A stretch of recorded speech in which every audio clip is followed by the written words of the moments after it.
সাম্প্রতিক সময়ে সোশ্যাল মিডিয়ায় গুঞ্জন ছড়িয়েছে নিলয় আলমগীর আর অভিনেত্রী জান্নাতুল সুমাইয়া হিমির মধ্যে নাকি বিশেষ সম্পর্ক তৈরি হয়েছে। এ নিয়ে নানা রকম মন্তব্য ঘুরে বেড়াচ্ছে নেট দুনিয়ায়। বিস্তারিত জানার আগে আপনি যদি আমাদের চ্যানেলে নতুন হয়ে থাকেন, আমাদের চ্যানেলটি সাবস্ক্রাইব করে আমাদের সঙ্গে থাকুন। ধন্যবাদ।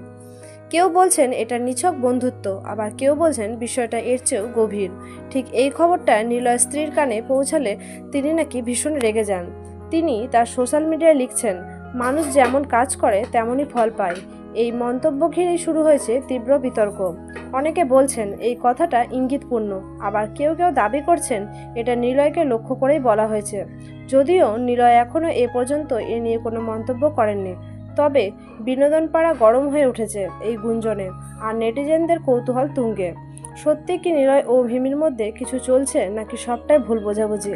আপনার কি মনে হয়? নিচে মন্তব্য করে জানাতে ভুলবেন না। ধন্যবাদ।